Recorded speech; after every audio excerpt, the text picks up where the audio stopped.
So here's my book. It was right around COVID time. I was sitting on my porch. I said, this is a time to put all of the institutional knowledge that I've gathered, all this mush in my head from 26 years having served in government. I come from a very unique perspective because I'm a rare breed that has been both a Democrat and a Republican who has served in the state level and on the county level and has been a legislator and an executive.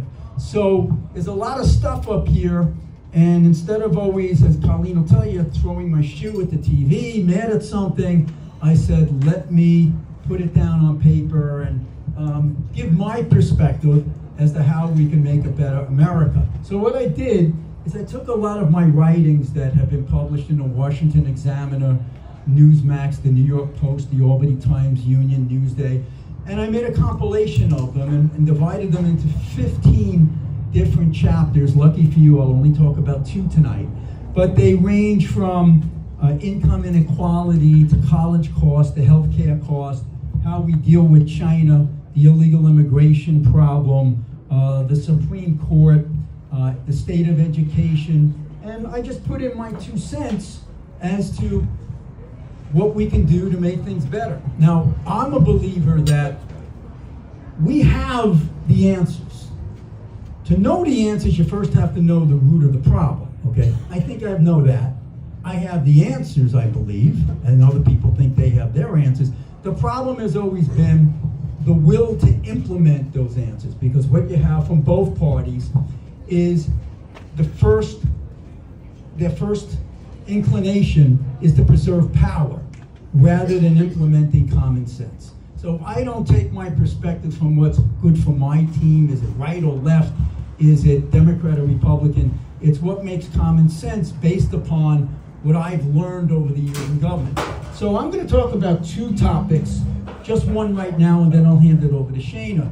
I'm going to talk to you about the state of education in America. Okay.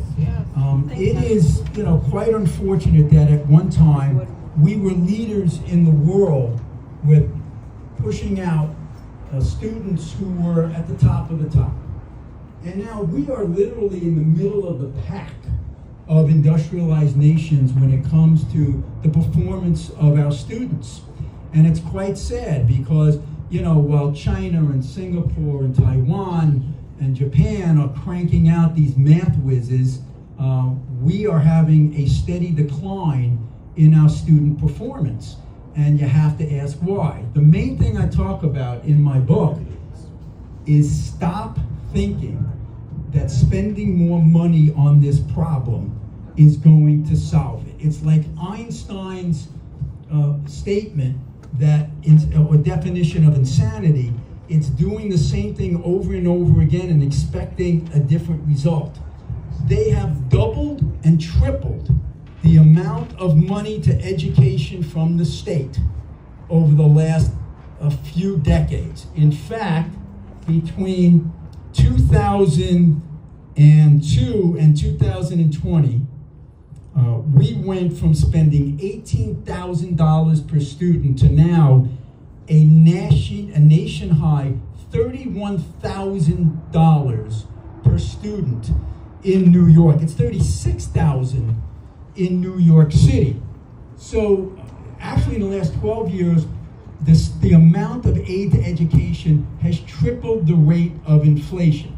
Now, what do you have to show for that? Nothing. The scores have actually come down again. If you look at Newsday tomorrow, it came online today, it'll be in the paper tomorrow, they show that less than half of our New York State students are proficient in math or English. Now, why is that? It's not money. If I asked you, and I'm going to prove what the problem is, if I asked you what ethnic group usually does the best on these exams, you know the answer. It's Asians, right? Then who's second? It's whites. Third is Hispanic. And African American is below that. Now, people will say, why is that? One theory, which I do not espouse to, and I will prove this is incorrect, is that one ethnic group is inherently more intelligent than the next, okay? Another theory is it's a matter of past discrimination. Okay? Well, Asians were discriminated against too, yet they're succeeding. Then they'll say, well, maybe it's a lack of funding or a lack of family income. Well, a lot of these first generation Asians were very poor, but they were still excelling, okay? So what is the answer? The answer is culture. Culture. And a lot of people wince at that and say, well, but it's actually a good thing because culture can be changed, okay? And I'm going to prove to you that it's not the intelligence, because there was a study that was done, and if you look at who's doing the best on these tests, first generation Asians are far and away number one. Better than whites, better than Hispanics, better than African Americans on the exams. Then you get to the second generation, and they're still at the top. A little less so, but still above whites, Hispanics, African Americans. Something very interesting happens, but a third generation, the gap between Asians and whites dissipates. It is no more. Now, is that because their DNA changed over 3 generations? No, they became Americanized, okay? The kids started playing sports. They started going to the movies. They started hanging out. You know, that discipline, that sacrifice now for later culture was starting to dissipate and become more Americanized. You have to read this book called The Tiger Mom by Amy Chapp. And she talks about this, how ferocious the Asian culture is in getting those kids to study.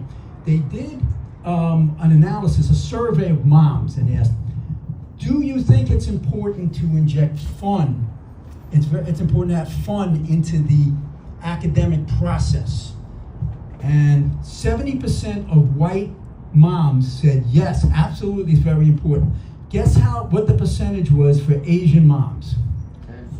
Zero. Literally zero. And this isn't about fun.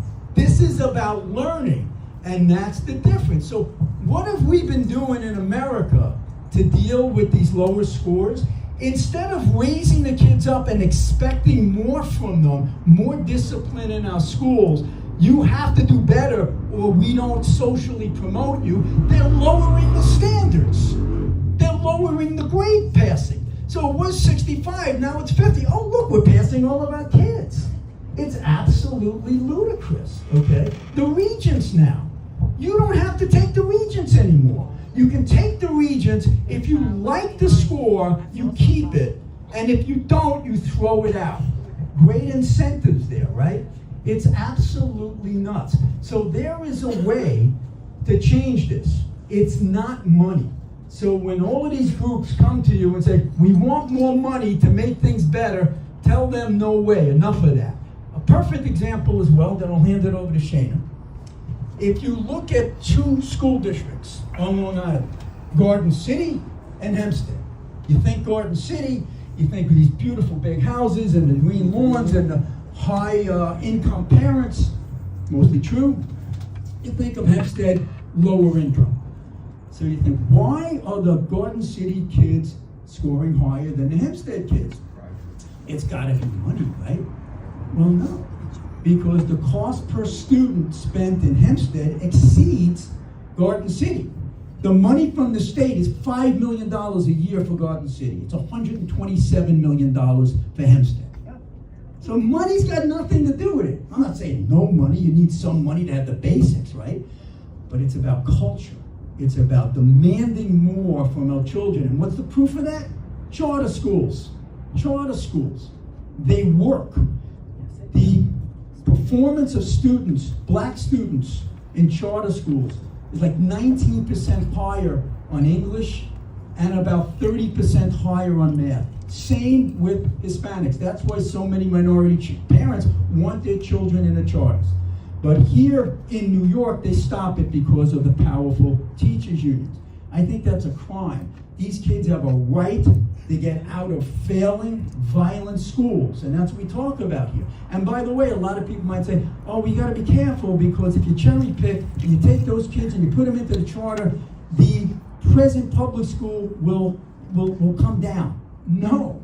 The studies show that when you put a charter school into an area where there was a public school monopoly, you know what happens to the public school? It goes up in performance. Why? Because now there's competition. It's not a monopoly anymore. And they're doing this in other states around the country, but not New York. They do it a little, but they cap it here. Florida is the perfect example. Florida had some of the worst schools in America just a decade or two ago. They implemented charter schools in competitions. They're among the best schools in the nation right now.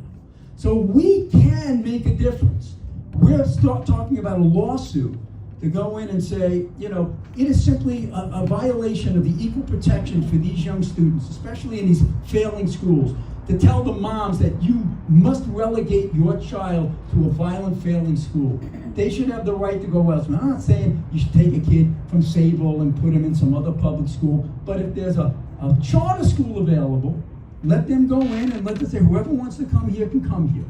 And you'll see how fast the regular public schools will have to shore up, because now there's competition. So these are the kind of things I talk about in my book. A lot of people don't think about. They hear that those same worn-out lines, oh, they're underfunded, and it's a matter of racism, blah, blah, blah. No, it's a matter of culture, and it's a matter of making our children exceed our expectations, not lowering expectations. All right, that's my chapter 1. On that note, I'm handing it over to the lovely Shane.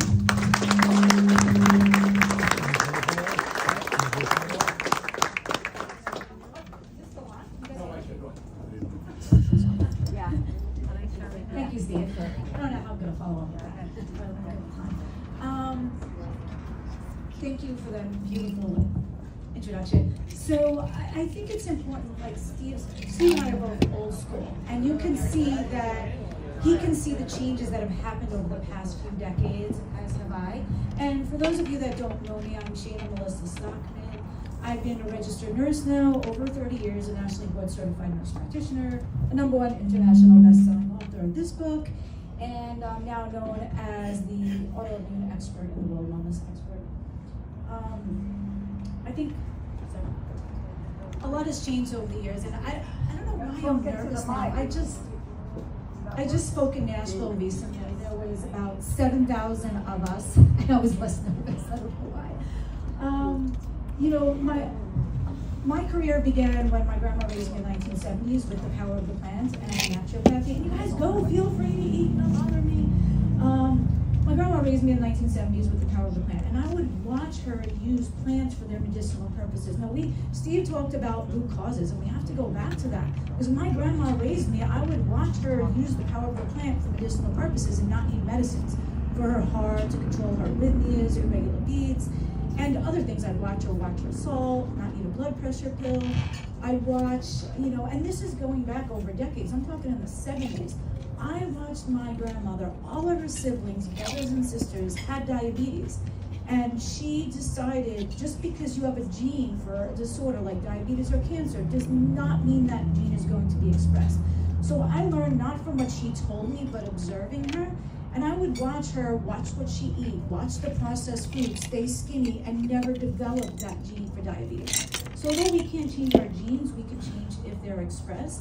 And, you know, I think we're both old school, the way he's talking and the way I'm talking. And the power of the plant, naturopathy was pretty much wiped out by Rockefeller, and I don't want to get into all that.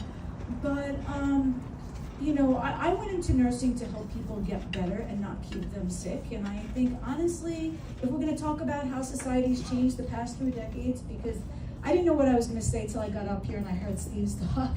But after seeing how he said that we've changed over the past few decades, I looked at, we used to look at the power of the plant for medicinal purposes. We didn't use medicine. My grandma would eat a banana every day for her potassium, her magnesium, so she wouldn't need a blood pressure pill. Sometimes we need to go back to old school, and Steve talked about root causes, like why Hempstead might have excruciating higher expenditure on education, but yet their grades are poorer. So we have to go back to the root causes of things.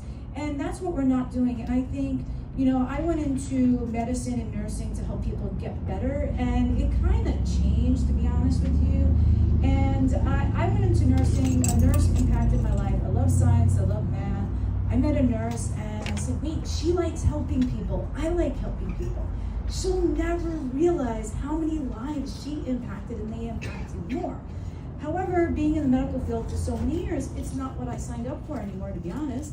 I went into medicine to help people get better, not keep them sick.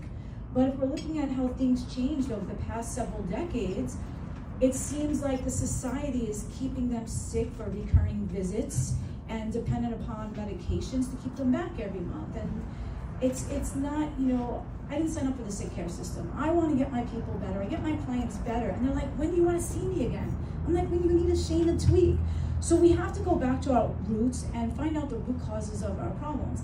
And a lot of times, medicine's not usually the answer, you know? It's, if we get to the root cause, we can usually stop the progression of the disorder and even reverse it, and the symptoms go away.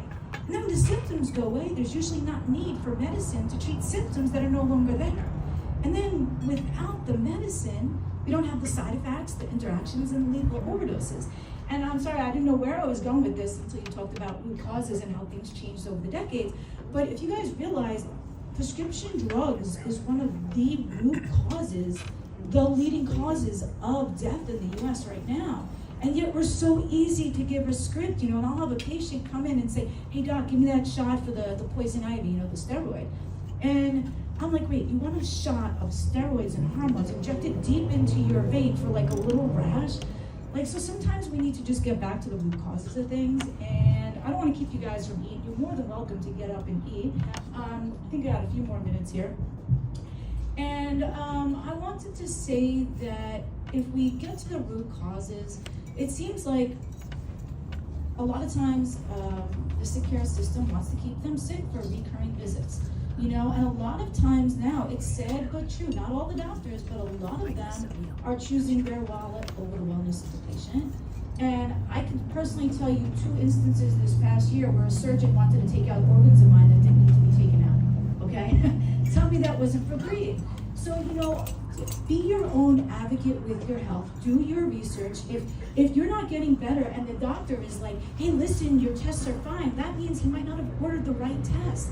And sometimes it takes years later for the test to show. If they have to order the right test, wait for it to be bad enough. And I know so many patients getting gaslit by doctors for years. And the doctors are telling them, listen, your tests are normal, you're just getting older, especially if you're a woman out there. And just to leave you on this, autoimmune, because I only used 5 of my 10 minutes, I'm keeping track here. Autoimmune disorders is one of the top 10 leading causes of death in young to middle-aged women. There's over 100 of them, and I'm just gonna share you my personal story because you might have some of these symptoms or know of people that have them, and they usually don't even know they're autoimmune related. So most patients I see with autoimmune that come to me, they've been to several doctors. They have had several tests, the workup for A to Z, and the doctors don't know what's wrong with them. Try this, try that, let's up the dose. Oh, you're getting a side effect from that med? Let's give you another med for the side effect of the other med. You're not feeling better? Okay, we're gonna add this other med on board. And it seems like a vicious cycle of repeat, another med, add a dose, higher dose, side effect, add another med. And that's not what it's about. Autoimmunes, let me tell you some of the symptoms I have, because you guys might have them and it might help someone you know. I don't know if some of you guys want to participate, but how many of you have like hair thinning, right? Or inability to lose weight even though you're watching what you eat? Or you're exhausted even though you're sleeping? Or you're in more pain than you should be? These are just some of the signs and symptoms of it. Or your doc says your blood sugar's a little high, your blood pressure's a little high, you have Hashimoto's hypothyroidism, autoimmune. You have IBS, celiac, gluten intolerance, Crohn's, ulcerative colitis, they're all autoimmune. Hypersensitive reactions, asthma, allergies, eczema. Your doctors might not be telling you they're autoimmune, so they can't treat it correctly. They're not realizing that. So you have to be your own advocate. I was diagnosed with most of those. I was diagnosed with hair thinning, weight gain, even though I was watching what I eat, exhaustion, even though I slept, pain out of proportion. Doctors might look at you like you're drug seeking or just go to give you a narcotic to get you coming back every month. And it'll give you false reassurance your tests are okay. But there's a lot more to it. I had the Hashimoto's, I had weird rashes come and go, things that don't run in my family, asthma, eczema. I was diagnosed with IBS, MS, and heart failure. And I'm like, wait a second, after 30 years being in the healthcare field and seeing patients with autoimmune, no matter which disorder, which doctor, which med, their jobs of those meds was to weaken their immune system. So now their immune system's weaker. They're sick more often. They're sick with more symptoms and more severe symptoms. And I knew when I had my autoimmune disorders, I did not want that. I'm like, I have to do something different to get a different result. And fast forward now, just so you know, my hair's coming in thicker, I'm back to my ideal weight, my sugar's normal, my blood pressure's normal, I have great energy, I'm no more pain, and I take no prescriptions, and I'm not in heart failure anywhere, and all my tests are great, and I haven't had a flare-up of MS in years. And some of my former doctors are my clients now, and there's some that turn a blind eye because they don't want to know, because you know what? I'm not coming in for pain pills every month. And it's sad, but that's the reality of it, because thank you, Steve, for enlightening us on realities, and I just wanted to share that with you guys, that there's a big reality of it. And I'm like 8.5 minutes, so I don't have to keep you guys. So I just want to share that with you guys, and now I want to bridge the gap. I left the sick care system. Now I help people get better and feel better when their doctors or their medicines didn't win or couldn't. And I want to bridge the gap for you, because maybe you can't relate to my story, but your neighbor, your mother, your father, your sister, your brother can. So I want to bridge the gap. I don't want to teach you everything, just introduce them to me. I have classes, courses, workshops coming up. And now I'm helping other healthcare providers, because the healthcare providers, they feel like if you have cancer, they send you to the oncologist. You need surgery, they send you to the surgeon. Well, if you have an autoimmune problem, I'm the autoimmune expert. Like, they're coming to me now. So I want you guys to know that there's resources out there. I do virtual visits, live, workshops and other things. And I work with people one-on-one. I'm starting to do that a little less because there's too many people. So I do online classes, courses, and workshops. But I want to give them hope, because mindset's very important.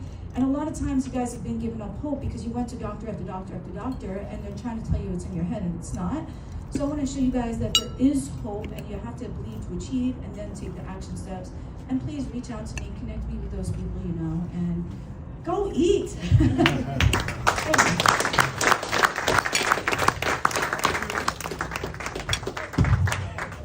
And I have part 2, and then Sheena can have another part 2, but let's take a 2-second break. Anybody wants to go over there? In fact, let's take a 5-minute break, get your food, and then I'll... Many people are from my old legislative district, a lot of Bayport folks here, if you were Holbrook or Sable or Ronkonkoma. I probably knocked on your door. I knocked on a lot of doors over time. And when I did, I heard the same thing. And it didn't matter if the homeowner was a Democrat, Republican, or Independent. What are you going to do about these taxes? They're driving me out of here. And this was going back to 1985 when I first knocked on a door. So I knocked on doors more than most other politicians. So I got, as Kramer from Seinfeld would say, the Kavorka. It was the pulse of the public. And my former chief deputy Ed Dumas down there, we talked about that all the time when I was county executive. It's getting a feel for what the people are going through. And I became very concerned about what was happening with property taxes, with income taxes, with sales taxes. You want to open up a business, they cripple you. And you're seeing now, and by the way, obviously, this is all about my chapter on taxes. With the campaigns going on right now, it's evolving into class warfare. And there seems to be a hatred on many fronts against people who have succeeded. Against companies, the mean corporations. And their answer is, let's just tax them to death. Let's just tax all those rich people, and we'll have all this money, and the rest of the public, the 99%, they'll be so much better off. And what I say in my chapter is, that's a lot of bunk. First of all, the concept of they don't pay their fair share, okay? Let's look at the top 1%, and these aren't, but a lot of people in this room are top 1%, by the way. If you're like making about $250,000, $300,000, that's pretty close to the top 1%, because most people are making, $70,000 for their family or whatever. But let's talk about even the billionaires, the multi-billionaires. Take all their money, it's still not going to matter. They'll take their money once, and then you're out of their money, and you still have to pay for all those programs that you put in place over time. okay? But if I asked you, what percent of the revenues that come into the federal government, what percent of the revenues through taxes come into the state of New York? What percent of the revenues go into the coffers of New York City from the top 1%? What do you think that percentage would be? Anybody want to throw out a number? 2%. How much? 2%? 3%? How about 40%? 40%. 40% of all the money that the federal government collects comes from the top 1%. So you got to be very careful about killing the goose that laid the golden egg, right? Because people can move. When you tax people to death in New York, it's remote. They go to Florida. They go to Tennessee. They go to South Carolina where there's no state income tax, okay? Now, the reason I'm so adamant about not taxing these rich people too much is not because I like them. I couldn't care less. If taxing them to the gills help the rest of society in a better way, they'd do it in a heartbeat. But you know, it's sometimes the opposite. Let me give you an example. When I was in the state assembly, I was Democrat at the time in the Democratic caucus, and you had three factions within this caucus. Upstate Democrats, very conservative. Long Island and suburban Democrats, moderate. New York City Democrats, Marxist. They're really off the rails in New York City, okay? But a lot of those New York City Dems, publicly, they bash the guys from Wall Street.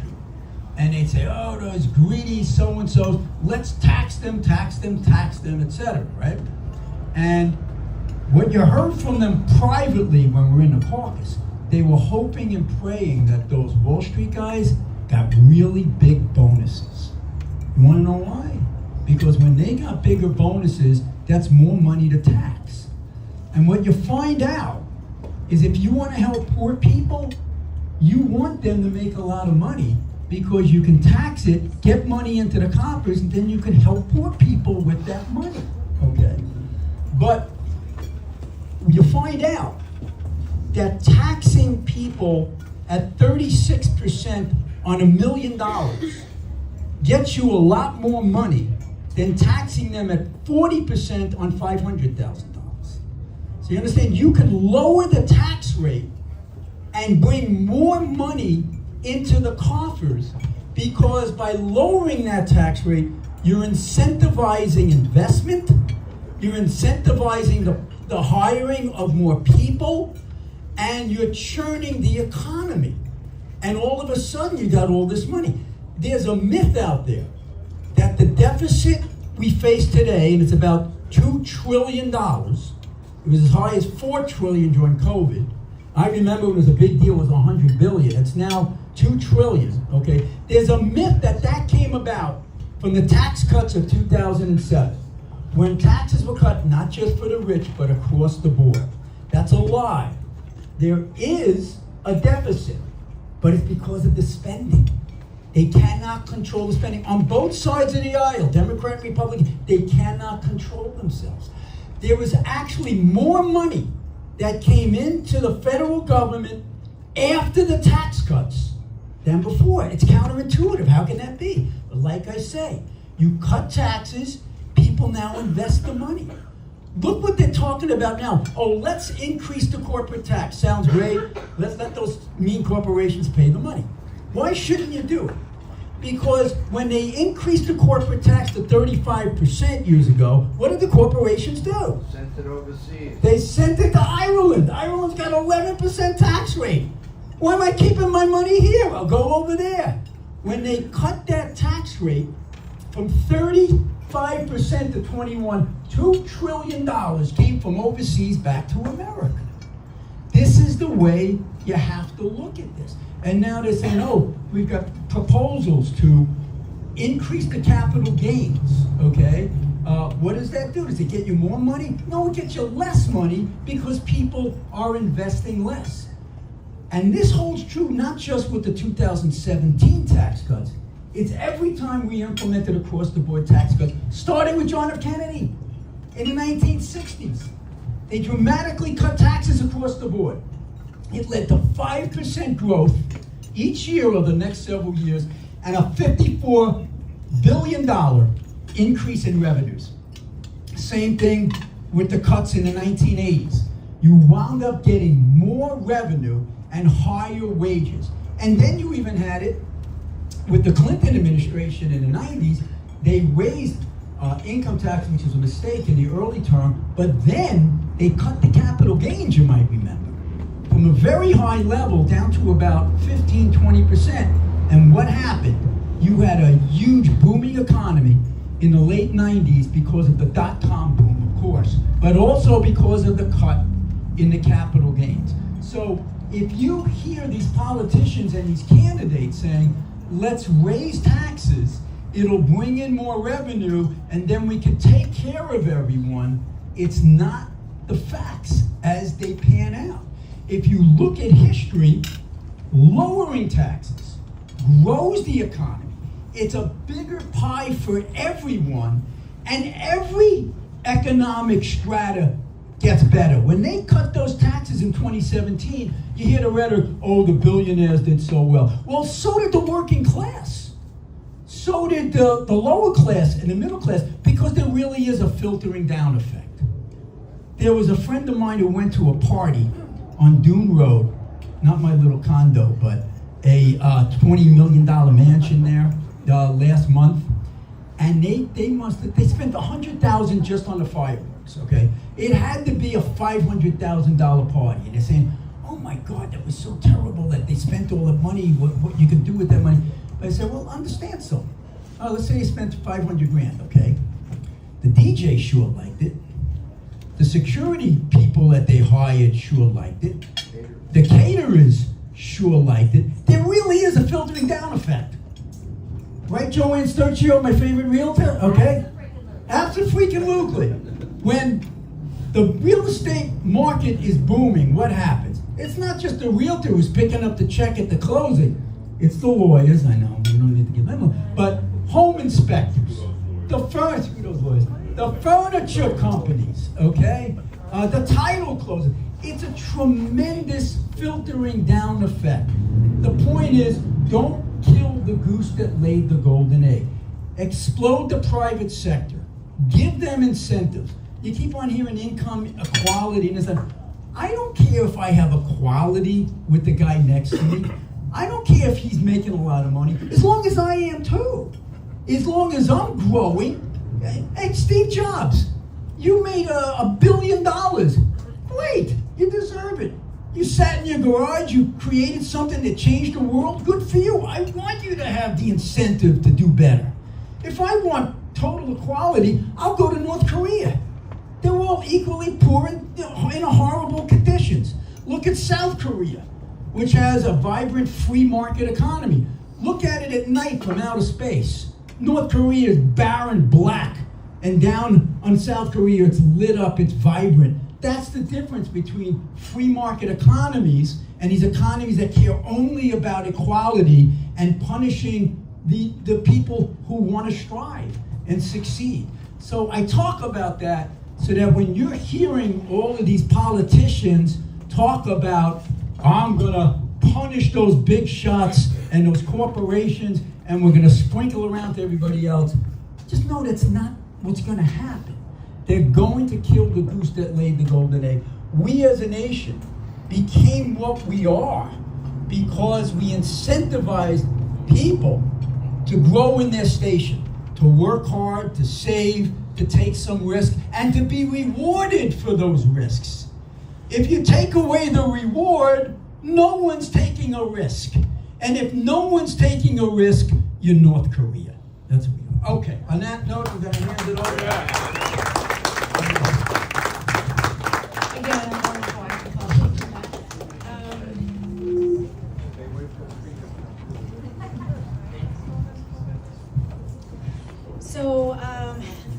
Thank you for leaving me speechless for like the second time in my life ever.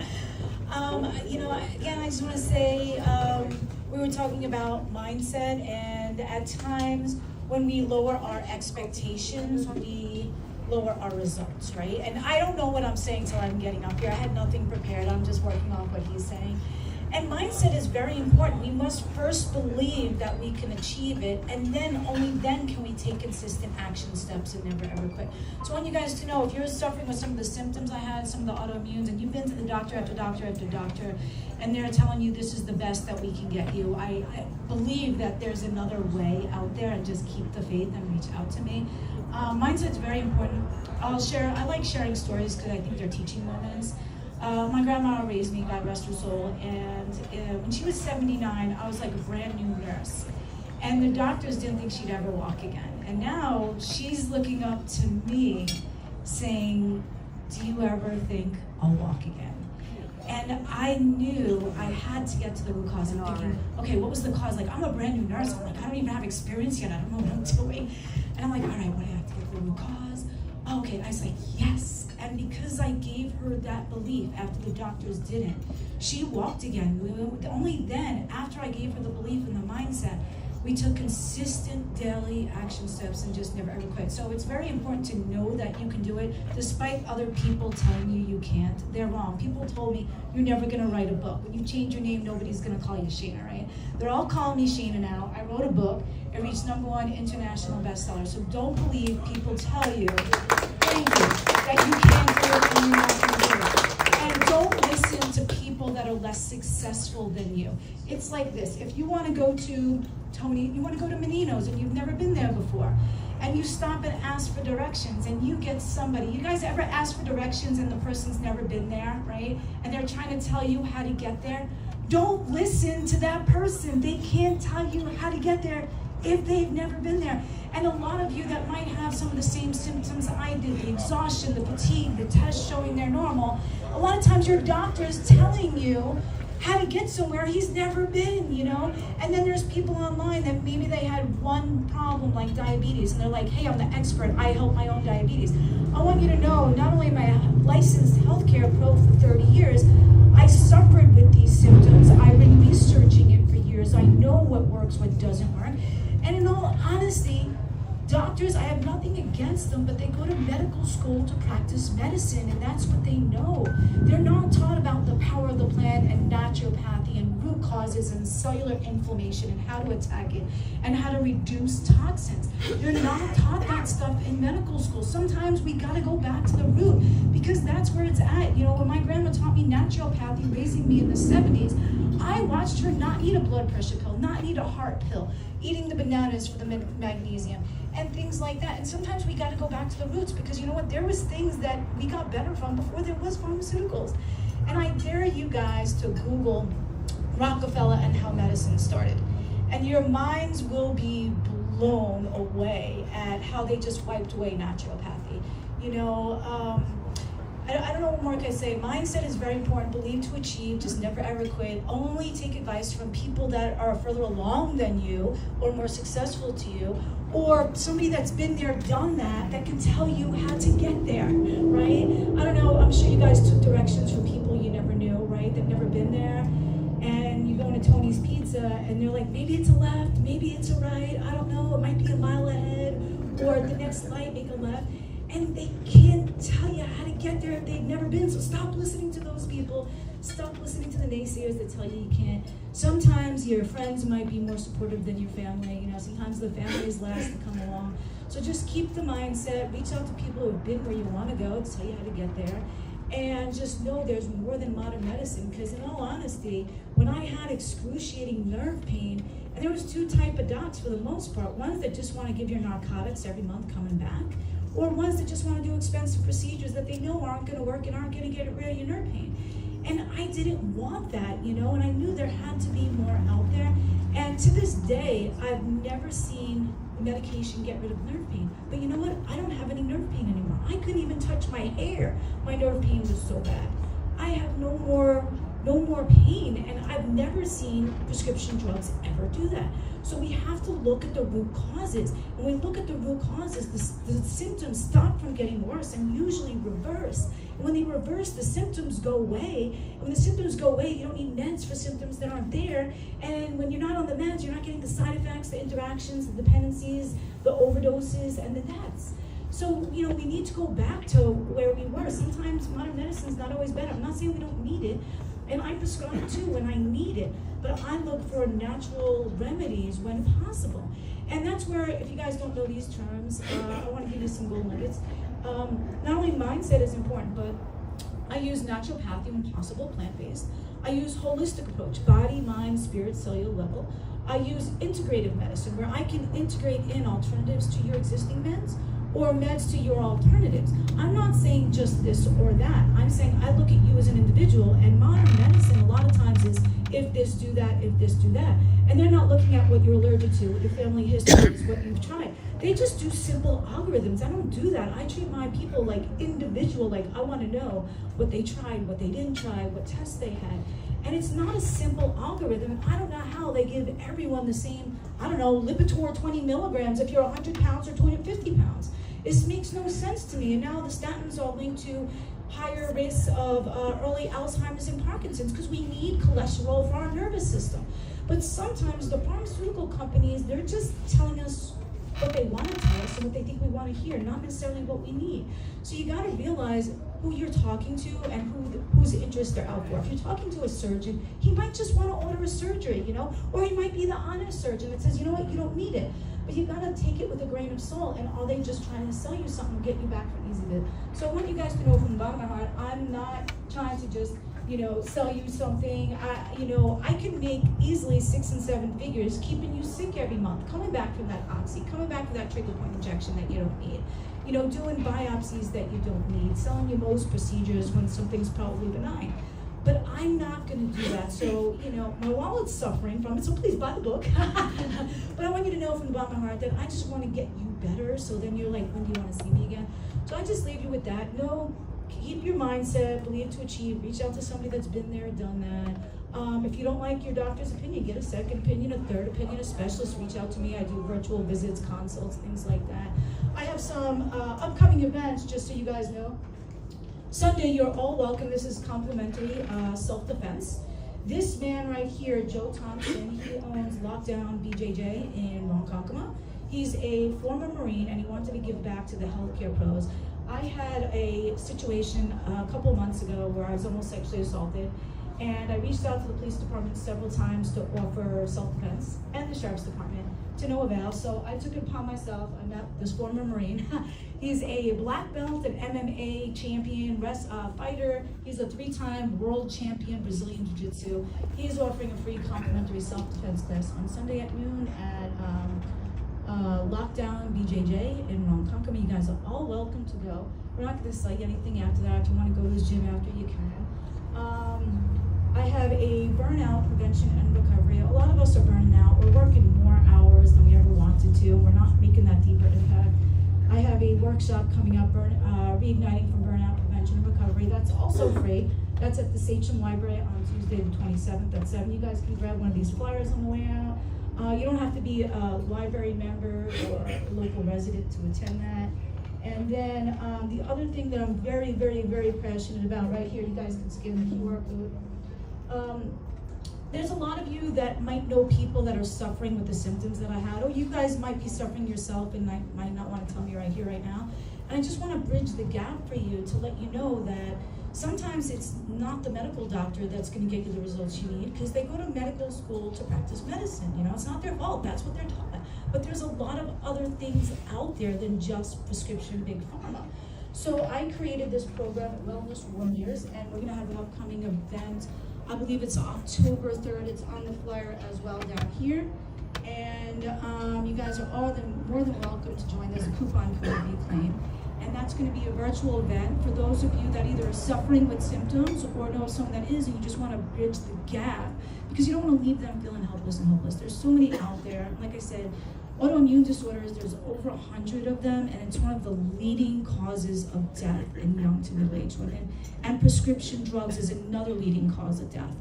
And what do we put people on with autoimmune disorders? Prescription drugs, right? So sometimes the drugs can help us, and sometimes they can kill us. And it's important for us to know that. And if you're not feeling better, push it further. Say, hey doc, can we order another test? Can we check for you for autoimmune disorders? Can we check inflammation markers? Can you send me to a specialist? Or you know what, I'm done with medicine, just send me to Shayna, just like let me go to her, you know. I do virtual visits, classes, courses, workshops as well. And there's a lot of gold nuggets in the book, Overcoming Life Obstacles, about how I overcame my own heart failure, and now my former cardiologist that I used to meet is my client. And so I think that speaks volumes when my former doctors are now my clients. Some of them are open and some just want to keep you safe. And I don't want to ramble on any longer because I'm probably out like 8 minutes or something like that. So I thank you guys very, very much for coming. I hope you get the books, you enjoy them, you come to our upcoming events, and make sure you put your email down so we can send you our upcoming invites and special savings and things like that. And we'll take like 5 minutes of Yeah, comments or questions or anything, or if not, we'll just start signing some books and let people finish eating and hang out if they want. But any comments or questions from the peanut gallery here? Yes, what's the actual definition of an autoimmune disorder? Oh. See, this is the problem right here. When you have an autoimmune disorder, there's not a blood test you can go for that's going to show it. There's over 100 different autoimmune disorders, and a lot of the symptoms I